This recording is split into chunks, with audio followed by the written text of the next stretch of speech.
வணக்கம், நான் உங்கள் அருண் பேசுகிறேன். இன்றைக்கி நம்ம எதை பற்றி பார்க்க போகிறோம்னா, புல்வாமா அட்டாக் அப்புறம் நம்ம பதிலடி கொடுத்தாச்சு, இன்னும் பல விஷயங்கள் நடந்துருச்சு. ஸோ இதை பற்றி தான் நம்ம பார்க்க போகிறோம். இன்றைக்கி இதை பற்றி நான் சொல்ல போகிறது இல்லை, சித்து மோகன் அப்படின்னு சொல்லி ஒரு யூடியூபர் இருக்கிறாரு, அவர்கிட்ட தான் நம்ம இதை கேட்க போகிறோம். இது ஏன்னு கேட்டிங்கன்னா, இந்த நாட்டோட பொருளாதாரத்தை பற்றியோ இல்லை நாட்டோட பிரச்சனைகள் பற்றியோ அவரோட விஷுவலைசேஷனாக இருக்கட்டும் இல்லை ஒரு விஷனாக இருக்கட்டும் ரொம்ப அற்புதமாக இருக்கும். நான் வியந்து பார்க்குற ஒரு யூடியூபரில் அவரும் ஒருவர். ஸோ அவரு கூட சேர்ந்து இந்த விஷயத்தை பற்றி நம்ம பகிர்ந்துக்குவோம். சரி, வாங்க காண்போம், கற்போம்.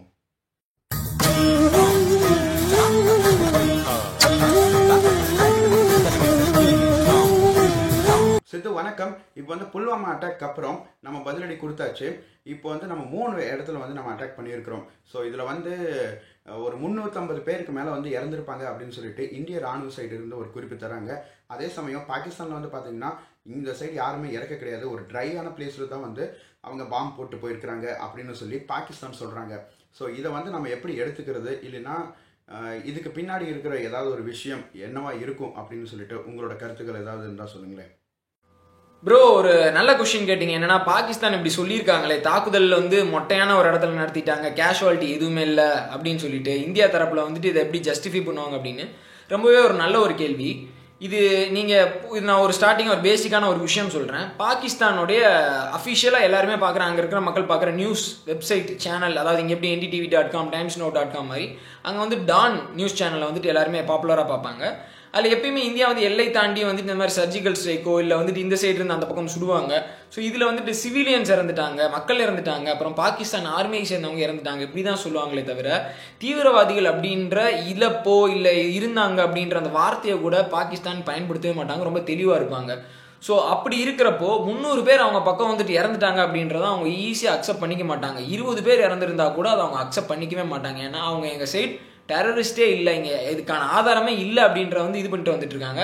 ஸோ அப்படிப்பட்டவங்கள்ட்ட போயிட்டு 300 பேர் இறந்துட்டாங்க அப்படின்னா அவங்க இறந்துருந்தாலும் அதுக்கான ஆதாரத்தை அழிக்க தான் பார்ப்பாங்களே ஒழிய அதை காட்ட மாட்டாங்க. இன்னொரு விஷயம் என்னன்னா, இந்தியா அதுக்கான ஆதாரம் காட்டுங்க, 300 பேர் இறந்துருக்காங்கன்றீங்க, எங்கே இறந்துருக்காங்க, நீங்கள் உங்களால் ப்ரூஃப் காட்ட முடியுமா அப்படின்னு பாகிஸ்தான் கேட்குறாங்க. இந்தியாவில் இருக்க நிறைய பேரும் அதற்கான ஆதாரத்தை கேட்டுட்டு இருக்காங்க. ஸோ ஆனால் உண்மையிலே என்ன அப்படின்றத பார்த்துக்கிட்டிங்கன்னா, ஆதாரம் அப்படின்றது அந்த இடத்துல தாக்குதல் நடத்தினப்போ அந்த இடத்துல இருக்கிற இடத்த பாகிஸ்தான் தான் காட்டணும், பாகிஸ்தான் தான் அந்த புகைப்படத்தை காட்டணும். ஏன்னா அது பாகிஸ்தானில் இருக்குது, பாகிஸ்தான் ஆக்குபைட் காஷ்மீர் கூட கிடையாது, பாகிஸ்தான் ப்ராப்பர் பாகிஸ்தானில் இருக்குது. ஸோ இந்தியா நாளைக்கு மிரேஜ் அட்டாக் ஏர்கிராஃப்டில் நடந்த அந்த வீடியோ ரெக்கார்டிங்ஸ், அந்த துல்லியமாக தாக்குற இதை நாளைக்கு ஆதாரத்துக்கு காட்டலாம். பட் ஆனால் பாகிஸ்தான் அந்த இடத்துல உண்மையான ரியாலிட்டி என்ன அப்படின்றத அவங்க புகைப்படம் எடுத்து காட்டணும். அவங்க ஒரு 4-5 ஃபோட்டோ காட்டுறாங்க, மொட்டையான இடத்துல தாக்குதல் நடத்திட்டு போயிட்டாங்கன்னு சொல்லிட்டு. மொத்தம் போனது கிட்டத்தட்ட ஒரு ஸ்குவாட்ரனுக்கு ஈக்குவலான அட்டாக் ஜெட்ஸ் போயிருக்கு. கிட்டத்தட்ட 18 ஜெட்ஸ் சேர்ந்தா ஒரு ஸ்குவாட்ரன், கிட்டத்தட்ட ஒரு டசன் ஜெட்ஸ் போயிருக்கு. ஒரு டசன் ஜெட்ஸ் ஒரு 4 இடத்துல தான் குண்டு போட முடியுமா? ஒரு இதுல இருந்தே எத்தனையோ கிலோகிராம் சுமைகளை தாங்கிட்டு போய் அது குண்டு போடும். கிட்டத்தட்ட 1 kg 1000 kg குண்டு பொழிஞ்சிருக்கு அப்படின்னு சொல்லப்படுறப்போ இவங்க ஒரு 4 இடத்துல தான் குண்டு போட்டாங்க, வேற எதுவுமே இல்லை அப்படின்றப்போ அவங்களோட சொல்ற விஷயமும் நம்பகத்தன்மை வாய்ந்ததா இல்லை. இது கூடிய சீக்கிரம் இந்தியா என்ன பண்ணலாம்னா, இந்தியா சொல்ற எஸ்டிமேட்ஸையும் நம்ம முழுசா நம்ப முடியல. ஏன்னா பாகிஸ்தான் கையில தான் எவ்வளவு நடந்திருக்குது அப்படின்றத அவங்க தெளிவாக சொல்ல முடியும். ஸோ இந்தியா கூடிய விரைவில் அந்த வீடியோ ஆதாரத்தை வெளியிட்டா கரெக்டாக இருக்கும் அப்படின்றது என்னோட கருத்து. அதுக்கப்புறம் நம்மளுடைய பைலட் அவங்கள முதல்ல அவங்க இன்டென்ஷனலாகவே அப்யூஸ் பண்ணியிருக்கிறாங்க. அதாவது கொஞ்சம் ஃப்ரீ ஹேண்ட் விட்டுட்டு மாபை வச்சு நீங்கள் ஸ்டார்டிங்கில் ஒரு 4 அடி போய்கிட்டோம், அப்புறம் நாங்கள் பண்ணலை அப்படின்னு சொல்லிட்டு விலக்கி விட்டு ரெஸ்கியூ பண்ணி கூட்டு போகிற மாதிரி. அதுக்கப்புறம் UN ஜெனீவா கன்வென்ஷனை நம்ம மீறிட்டோமோ அப்படின்ற, அதாவது வார் பிரிசனர் இந்த மாதிரி தாக்கக்கூடாது, ஸோ அதை நம்ம மீறிட்டோமோ அப்படின்ற ஒரு குற்ற உணர்ச்சினாலேயோ என்னமோ அதுக்கப்புறம் அவரை பிடிச்சி நாங்கள் உங்களை நல்லா ட்ரீட் பண்ணியிருக்கோம்ல அப்படின்ற அந்த ஒரு வீடியோ ஆதாரத்தையும் வெளியிட்டிருக்காங்க. இதில் என்னன்னா, UN ஜெனீவா கன்வென்ஷன் படி அவங்கள தாக்குதல் நடத்தின பதிவும் வந்திருக்கக்கூடாது, வார் பிரிசனரோட ஃபோட்டோவே வெளியே ஓப்பனாக வந்திருக்கக்கூடாது. பட் ஆனால் அந்த முதல் வரம்பையும் மீறிட்டாங்க. 3 கேள்விக்கு மேலே அடிப்படை கேள்வி, உங்கள் பேர் என்ன, உங்களோட சர்வீஸ் நம்பர் என்ன, அப்புறம் இன்னும் ஒரு கேள்வி. ஸோ இதை தவிர வேறு எதுவுமே கேட்கவே கூடாது. பட் ஆனால் அடுத்தடுத்து நிறைய கேள்வி கேட்டுகிட்டே இருக்காங்க. அவர் I am not suppose to tell you this அப்படின்னு ரொம்ப கூலாக கம்போஸ்டாக சொல்கிறாரு. ஸோ இதுதான் நான் பதில் சொல்லணும்னு நான் நினச்சது. நன்றி சித்து. என்னோட அடுத்த கேள்வி இந்த LOC அப்படின்னு சொல்லக்கூடிய இந்த லைன் ஆஃப் கண்ட்ரோல், இதை இந்தியா இந்த பக்கம் வரக்கூடாது, பாகிஸ்தான் இந்த பக்கம் வரக்கூடாது அப்படின்னு சொல்லி ஒரு ஒப்பந்தம் இருக்கும் பட்சத்தில் நம்ம போய் அந்த எல்லை பகுதியில் இருக்கிற தாக்குதல் பண்ணியிருக்கிறோம், ஓகே. ஆனால் எல்லை பகுதியிலிருந்து உள்ள பாகிஸ்தானுக்குள்ளே வந்து ஒரு 80 கிலோமீட்டர் போய் பாலக்கோட் அப்படிங்கிற ஒரு இடத்துல வந்து நம்ம போட அடிச்சிருக்கிறோம்.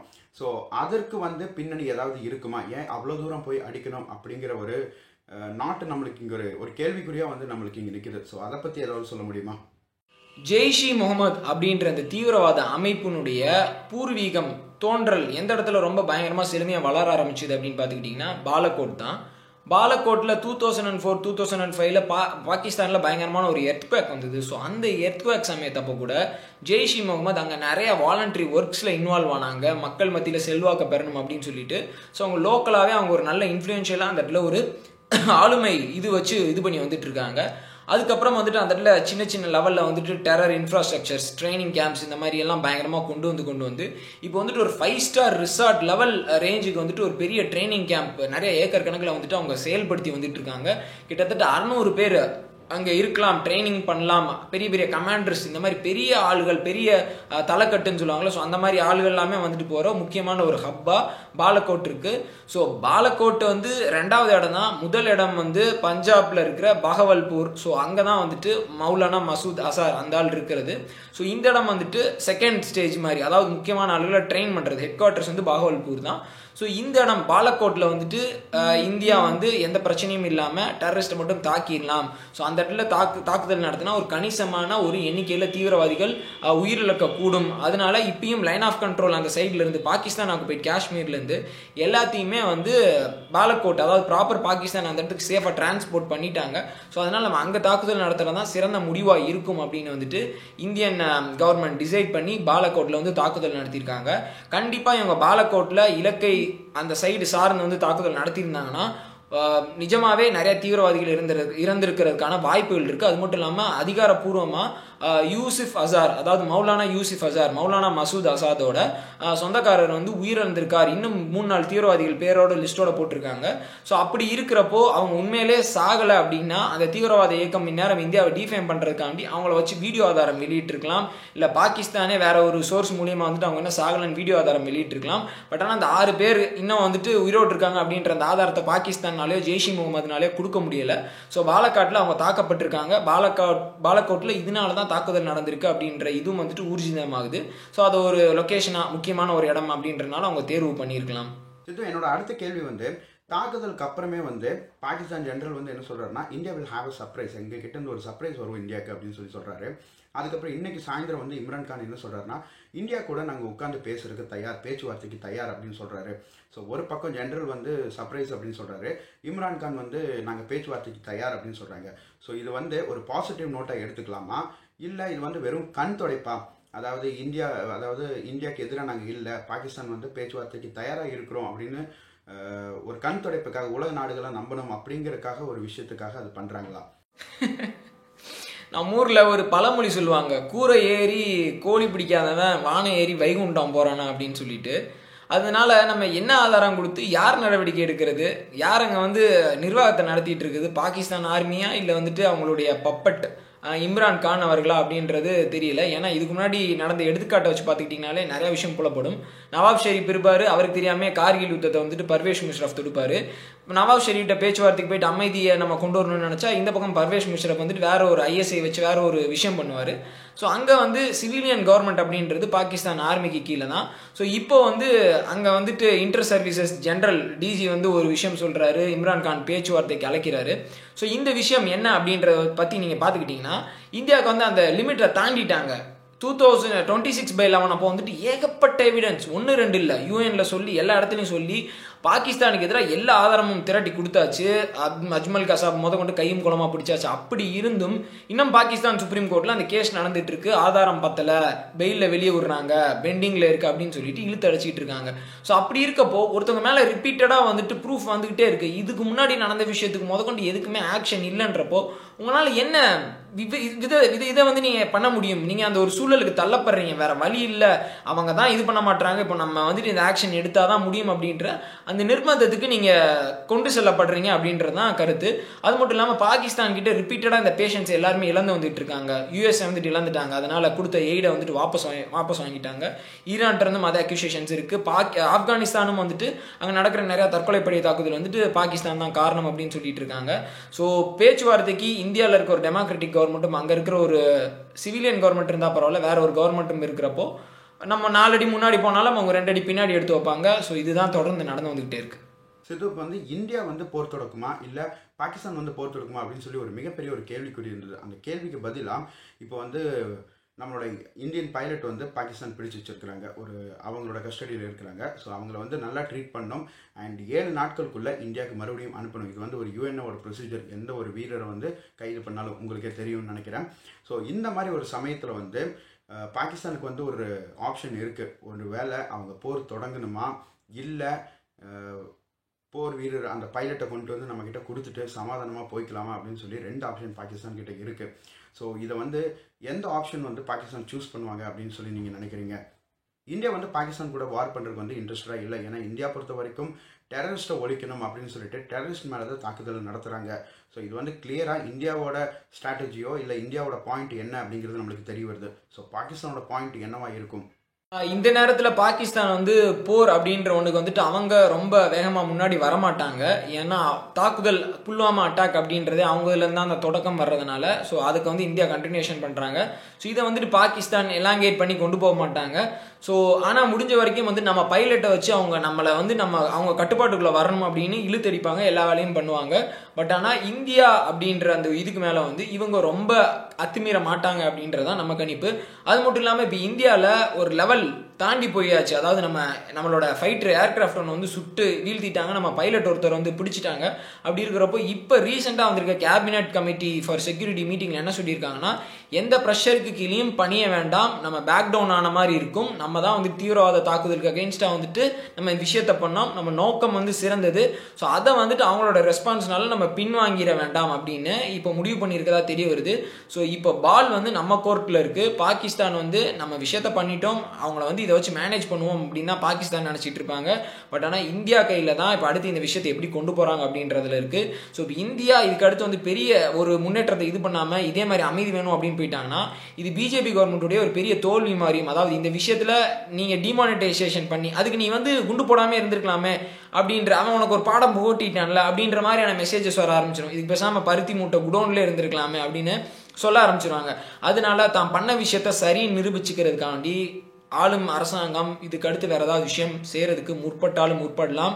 So ball is in India's court அப்படின்றத நான் சொல்லிக்கணும்னு நினைக்கிறேன். சரி, இப்போ வந்து பார்த்துக்கிட்டிங்கன்னா இந்தியன் கவர்மெண்ட் போய் பாகிஸ்தானுக்குள்ள அடிச்சது வந்து பார்த்தீங்கன்னா எல்லாமே வந்து டெரரிஸ்டோட கேம்ப். ஸோ டெரரிஸ்டோட கேம்பை தான் அட்டாக் பண்ணியிருக்கிறோம், பாகிஸ்தானோட ஆர்மியை அட்டாக் பண்ண கிடையாது, பாகிஸ்தானோட பப்ளிக்கை எதுவுமே டிஸ்டர்ப் பண்ண கிடையாது அப்படின்னு சொல்லி தான் இந்தியன் கவர்மெண்ட் சொல்லியிருக்கிறாங்க. ஸோ இந்த மாதிரி ஒரு பட்சத்தில் ஏன் வந்து பாகிஸ்தான் வந்து நாங்கள் வந்து மறுபடியும் பதிலடி கொடுப்போம் இல்லைன்னா நாங்கள் பழி வாங்குவோம் அப்படின்னு சொல்லி பாகிஸ்தான் கவர்மெண்ட் ஏன் இதில் வந்து ரொம்ப இந்த மாதிரி விஷயத்த வந்து முன் வைக்கிறாங்க? அதாவது ஒரு டெரரிஸ்டாக நம்ம அட்டாக் பண்ணுறோம். ஸோ ஆனால் ஏன் இது வந்து பாகிஸ்தானுக்கு வந்து வேறு மாதிரி தோணுது? அங்கேயும் முக்கியமான காரணம் என்ன அப்படின்னு கேட்டுக்கிட்டிங்கன்னா, இங்கே நடந்த மாதிரியே பொலிட்டிக்கல் ப்ரெஷர் தான். ஆப்போனன்ட் பார்ட்டி வந்துட்டு இம்ரான்கான் கவர்மெண்ட்டாக இன்றைக்கி பார்லிமெண்ட்டில் ஷேம் ஷேம் ஷேம் அப்படின்னு கத்தியிருக்காங்க. இந்திய விமானங்கள் எல்லை தாண்டி வந்து இவ்வளோ தூரம் உள்ளே வந்து குண்டு போட்டு போயிருக்கு, ரேடாரால் கூட டிடெக்ட் பண்ண முடியல, ஒரு பெரிய அவமானம் அப்படின்ற விஷயமெல்லாம் பாகிஸ்தான் முதற்கொண்டு பரவலாக பேசப்பட்டு வந்திருக்கு. அது மட்டும் இல்லாமல் நாட்டோடைய சாவர்னிட்டி, அந்த நாட்டுடைய ஒரு இறையாண்மைக்கு எதிரான ஒரு செயல், எல்லை தாண்டி வந்து இவ்வளோ தூரம் இது பண்ணதே வந்துட்டு ஒரு ஆக்ட் ஆஃப் அக்ரஷன் அப்படின்ற அளவுக்கு வந்துட்டு அங்கே மக்கள் மத்தியில் ஒரு கோபம் ஏற்பட்டு வந்ததாக வந்துட்டு சொல்லப்படுது. ஸோ இந்த கோபத்தை உடனடியாக தணிச்சுக்கணும் அப்படின்றப்போ வெளியிலேருந்து யூஎஸ் ப்ரெஷர், மித்த கண்ட்ரிஸோட ப்ரெஷர் வந்து இதை தடுத்து நிறுத்துறதுக்கு முன்னாடி இமீடியட்டாக நம்ம ஒரு ஆக்ட் கமிட் பண்ணிடணும் அப்படின்னு சொல்லிட்டு பாகிஸ்தான் அடுத்த நாளே இந்திய எல்லைகள் முன்னாடி வந்து அந்த ஃபார்வர்ட் லைன்ஸில் வந்துட்டு உள்ள வயலேட் பண்ணிட்டு போயிருக்காங்க. நீங்கள் எப்படி வயலேட் பண்ணீங்களோ அதே மாதிரி நாங்களும் வயலேட் பண்ணுவோம் அப்படின்னு வந்து சொல்லியிருக்காங்க. உண்மையாக நீங்கள் சொன்ன மாதிரி பார்த்தா வந்துட்டு இந்தியா நடத்தியிருக்கிறது வந்துட்டு ஒரு நான் மிலிட்ரி ப்ரீ எம்டிவ் ஏர் ஸ்ட்ரைக் தான். அதாவது எந்த சிவிலியனுக்கும் டேமேஜ் இல்லாமல், எந்த மிலிட்ரி பர்சன்ஸுக்கும் டேமேஜ் இல்லாமல் தீவிரவாத முகாம்கள் மீது மட்டும் தாக்குதல் நடத்துறது.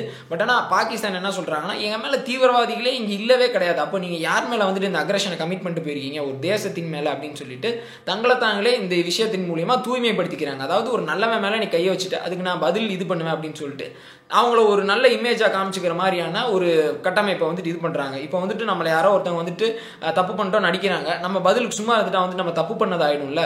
ஸோ வந்துட்டு நம்ம பதிலுக்கு என்ன பண்ணுவோம்னா, நான் பண்ணவே இல்லை அப்படியே ஒரு ஓவர் ரியாக்ஷன் காட்டுவோம். அதை தான் வந்துட்டு நீ ஜெர்க் ரியாக்ஷன் சொல்லுவாங்க. ஸோ அதை தான் வந்துட்டு பாகிஸ்தான் இந்த விஷயத்தில் பண்ணி வந்துட்டு இருக்காங்க.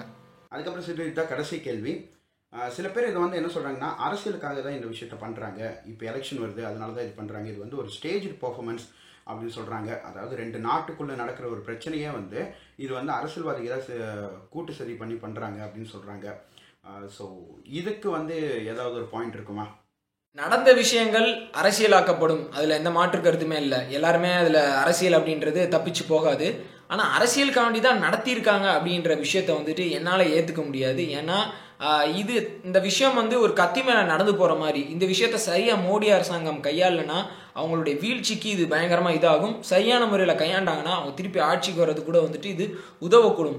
ஸோ அப்படி இருக்கிறப்போ ஜெய்ஷ் இ முகமதே அவங்களே அந்த தாக்குதலை அரங்கேற்றிட்டு இதுக்கு ரெஸ்பான்சிபிலிட்டியை வந்து அவங்க ஏற்றுக்கிட்டதுக்கு அப்புறம் வந்து இது ஒரு ஸ்டேஜ்டு பெர்ஃபார்மன்ஸா அப்படின்னு கேட்டுக்கிட்டிங்கன்னா அப்படி இருக்கிறதுக்கான வாய்ப்புகள் இல்லை அப்படின்னு வந்து சொல்ல தோணுது. அது மட்டும் இல்லாமல் இந்த இன்டெலிஜென்ஸ் லெவலில் வந்து நம்ம இந்த மாதிரி ஒரு கண்ட்ரி இன்டென்ஷனலாக அவங்களுக்கு எதிராகவே இந்த மாதிரி விஷயத்த பண்ணுறாங்கன்னா அது ஈஸியாக வெளியே வந்துடும். ஏன்னா அந்த இடத்துல ஸ்பை நெட்வொர்க் நிறையா இருக்கும். ஒரு பெரிய நேஷனல் செக்யூரிட்டி அட்வைசர்லேருந்து கீழே இருக்க பாட்டம் லெவல் வரைக்கும் நீ இந்த வண்டியை செக் பண்ணக்கூடாது, செக் போஸ்ட்டில் இது பண்ணி விட்டுரு அப்படின்ற மாதிரி எல்லாம் நடக்கிறதுக்கான பாசிபிலிட்டி ரொம்ப ரொம்ப கம்மி. அப்படி யோசிக்கிறதே வந்துட்டு இது வரைக்கும் நம்ம தான் இப்படி அந்த ஆங்கிளில் திங்க் பண்ணிட்டு இருக்கோம். பட் ஆனால் அந்த விஷயம் வெளியே தெரிஞ்சு அந்த இமேஜ் மட்டும் வந்துருச்சுன்னு வச்சுக்கோங்களேன், ஜென்மத்துக்கும் ஆட்சிக்கு வர முடியாது. அப்படி ஒரு மிகப்பெரிய ஒரு பயங்கரமான இதாக இருக்கும். ஸோ அப்படி பண்ணியிருக்கிறதுக்கான வாய்ப்பு கிடையாது. ஸ்டேஜ்டு இதுன்றது திங்கிங் கிடையவே கிடையாது. ஸோ இதை வந்து அரசியல் ஆதாயம் தேடி ஒரு சில விஷயங்கள் வேணால் நடக்கிறதுக்கான வாய்ப்புகள் இருக்குது. அதிலிருந்து நம்ம மாறுபட்டு நம்ம நாட்டை சப்போர்ட் பண்ணுறோம், இருக்கிற கவர்மெண்ட் ஆதரிக்கிறோமோ இல்லையோ நம்ம இருக்கிற நாட்டுக்கு நம்மளுடைய முழு ஆதரவை கொடுக்கணும் அப்படின்றத நான் சொல்லிக்கணும்னு நினைக்கிறேன். ஸோ இப்போ இந்த விஷயத்தில் ஒரு சின்ன லேக்குனே கவர்மெண்ட் வந்து இன்டென்ஷனலாக பண்ணியிருக்காங்க அப்படின்னு தெரிஞ்சாலே அது பெரிய மிஸ்டேக்காக வெளியே வந்துடும். அதை போர்ட்ரே பண்ணுறதுக்காண்டி வெளியே காட்டுறதுக்காண்டியே ஆப்போனன்ட்ஸ் எதிரிகள் இருக்காங்க, பாகிஸ்தான் இருக்குது, உளவு அமைப்புகள் இருக்குது. ஸோ அப்படி இருக்கப்போ இது நடக்கிறதுக்கான சான்சஸ் வந்து ரொம்பவே கம்மி அப்படின்னு தான் நான் சொல்கிறேன். ஸோ சித்து சொன்னதெல்லாம் உங்களுக்கு யூஸ்ஃபுல்லாக இருக்கும் அப்படின்னு சொல்லி நான் நம்புகிறேன். ஸோ உங்களுடைய கருத்துக்களும் வந்து பதிவிடுங்க, நம்ம பேசலாம். ஸோ மீண்டும் ஒரு நல்ல பதிவுடன் சந்திப்போம். அதுக்கு முன்னாடி சித்து மோகன் அவருக்கும் வந்து மிகப்பெரிய ஒரு நன்றி, அவரோட டைம் கொடுத்து நம்மளுக்காக இது பண்ணி கொடுத்ததுக்கு. அண்ட் உங்களுக்கும் ஒரு நன்றி.